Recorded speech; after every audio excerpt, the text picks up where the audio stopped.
Salve, rapaziada, sejam muito bem-vindos a mais um vídeo aqui no canal Ele Não Disse Isso. Hoje a gente vai falar do Casa do Figueirense, Orlando Scarpelli. Muito pedido por vocês, então hoje aqui a gente vai contar um pouco da história desse gigante, porque ele é gigante. Antes de mais nada, eu já peço para você se inscrever no canal, ativar o sininho para receber a notificação, me seguir lá no Instagram e deixar muito like nesse vídeo, porque quanto mais like vocês dão, mais o vídeo é recomendado e mais pessoas assistem e vocês ajudam aí a gente a bater a meta de 80 mil inscritos o quanto antes, beleza? Vamos embora pro vídeo.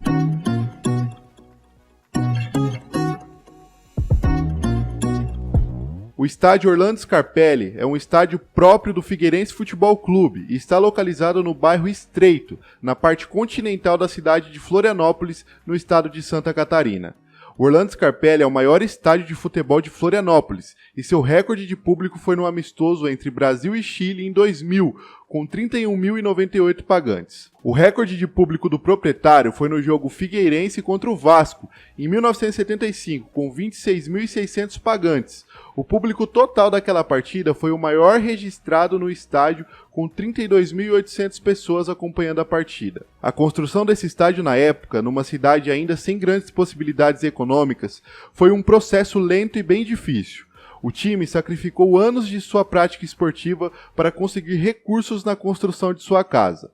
Primeiramente, em 1945, transferiu sua sede para o bairro do Estreito, iniciando as obras para a construção do campo somente em 1948.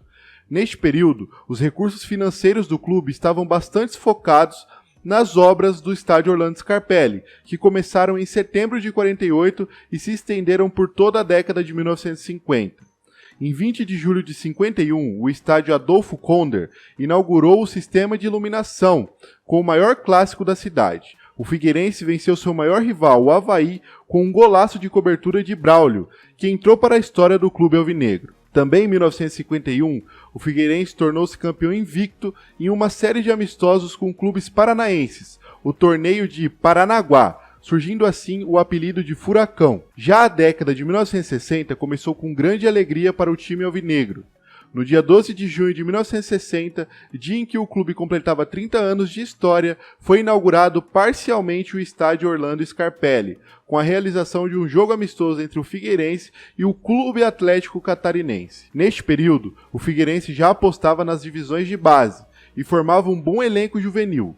Tanto que, em 1961, os meninos alvinegros tiveram uma ótima performance, ganhando de forma invicta o campeonato da cidade. A superioridade se mantém e 2 anos depois conquistam o tricampeonato juvenil de futebol. Porém, os resquícios de dívidas financeiras de 10 anos de construção do Orlando Scarpelli prejudicaram a performance em alguns campeonatos da década de 1960. Mesmo assim, o Figueirense sagrou-se campeão de 2 torneios início, em 1961 e 1962, e do Campeonato da Cidade em 1965. E foi nos anos de 1960 que Santa Catarina teve o primeiro álbum de figurinhas só com estampas e ilustrações de clubes e atletas do estado. O objeto de colecionadores era comum entre os clubes nacionais, mas o time de 1962 do Figueirense, formado por Jocely, Demi, Trilha, Bezerra, Bibi, Adão, Wilson, Ronaldo, Fernando, Sérgio e Zeca, ficou marcado para sempre na história do futebol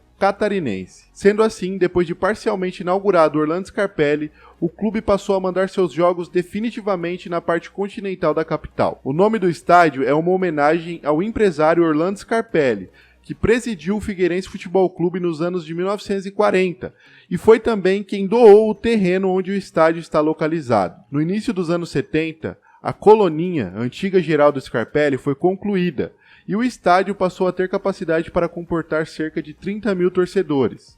Após anos de dificuldades financeiras e muita força de vontade e determinação de todas as pessoas envolvidas com o Figueirense, entre diretoria, atletas e torcedores, o clube consegue respirar mais aliviado e tem nos anos 70 uma década recheada de felicidade. Além de carregar o orgulho de possuir o único estádio na cidade capaz de sediar os jogos do Campeonato Nacional, foi também uma grande recompensa após muitos anos de lutas e renúncias. Essa recompensa perdura até hoje, visto que o estádio está localizado no bairro que hoje é o mais populoso e de fácil acesso da região metropolitana de Florianópolis, que também é considerada a capital brasileira com mais qualidade de vida. Desde 1999 vem sendo constantemente reformado e novas instalações foram agregadas ao patrimônio do clube.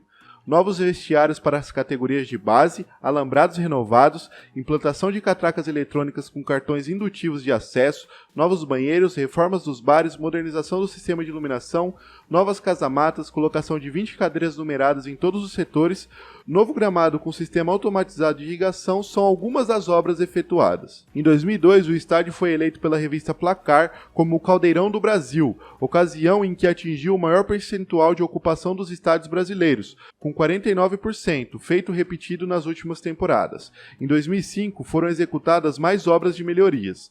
No início do ano, houve a colocação de cadeiras em todo o estádio, e no mês de dezembro foi iniciada a substituição do gramado, assim como modernização dos sistemas de irrigação computadorizada e drenagem.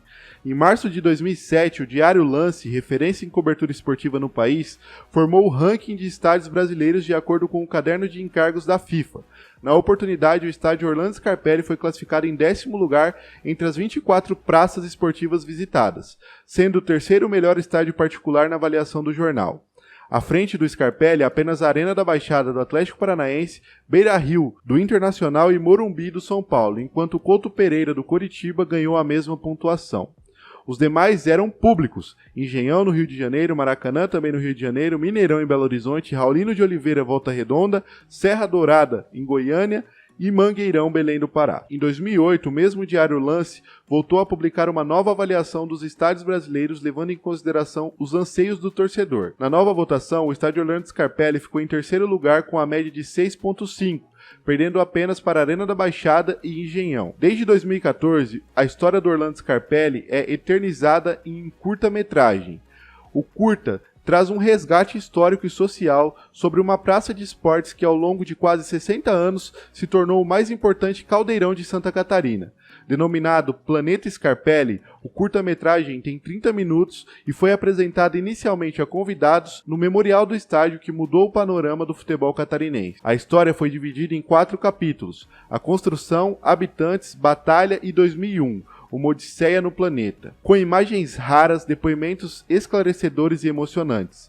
Participaram da produção 23 entrevistados, entre jornalistas, jogadores, torcedores, comerciantes, funcionários e, sobretudo, apaixonados pelo estádio Orlando Scarpelli. E detalha, em 2001, Uma Odisseia no Planeta, o polêmico jogo contra o Caxias do Rio Grande do Sul, que projetou o Figueirense de forma definitiva para o cenário do futebol brasileiro.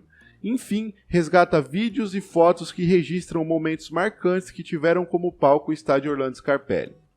Em 5 de setembro do ano passado, torcedores invadiram o gramado e agrediram jogadores e funcionários do Figueirense. As imagens registram o momento em que cerca de 40 homens chegam ao estádio e iniciam um corre-corre.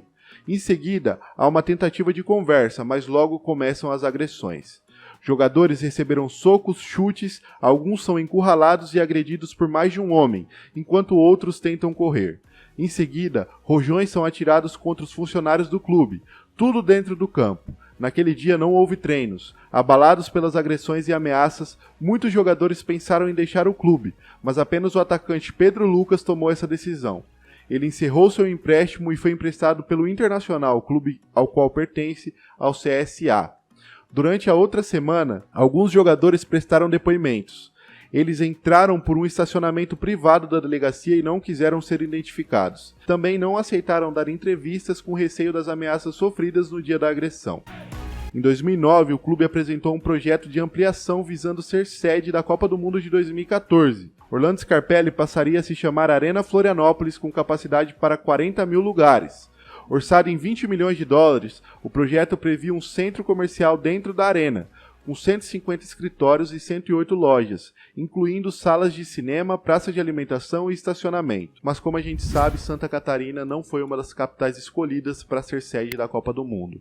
Eu quero saber muito a sua opinião sobre o estádio Orlando Scarpelli, sobre todos os fatos que aconteceram com ele, e também pedir para que você compartilhe esse vídeo com todo mundo. Não se esqueça de se inscrever no canal, ativar o sininho para receber notificação e me seguir lá no Instagram, beleza? Tamo junto, até o próximo vídeo.